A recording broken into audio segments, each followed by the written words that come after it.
Week. Send the voice. Live fast asleep. Il n'est plus un secret pour personne, en dehors de la langue française comme langue officielle de travail ici au Bénin.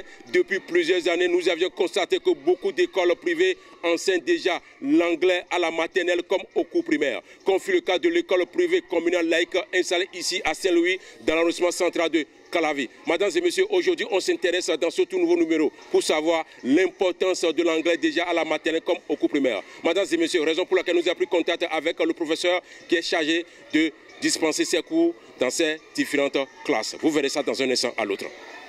Face aux désagréments enregistrés en anglais de la part des apprenants une fois admis au collège, le fondateur de cette école scolaire privée a choisi très tôt d'adresser à ses apprenants, dès le bas âge du cursus scolaire, certaines notions en anglais afin de pouvoir les amener à prendre goût à la langue anglaise, avant d'accéder au secondaire dans les années plus tard. Your camarades of primary 5.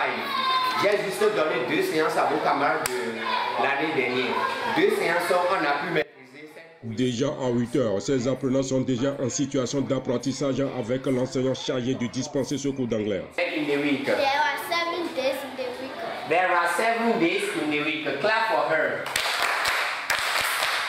Un programme exécuté 2 fois par semaine et dans chacune des classes, de la maternelle au cours primaire, dans une ambiance participative. C'est important d'enseigner l'anglais au primaire parce qu'au collège, quand les enfants viennent là, ça devient toute une nouvelle langue pour eux.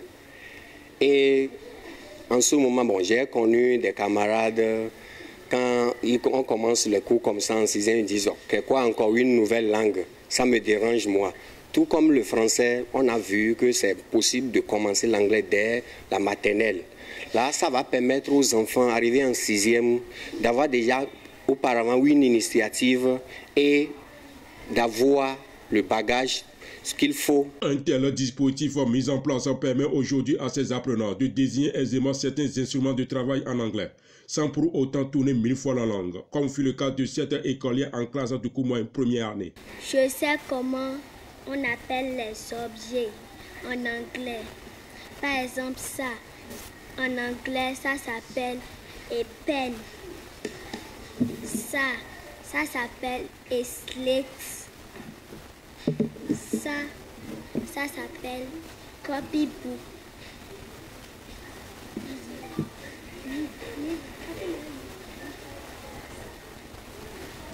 Ça s'appelle book.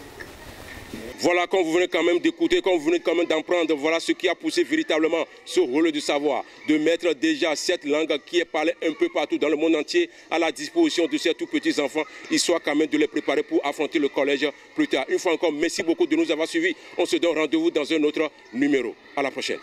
If you tell them truth.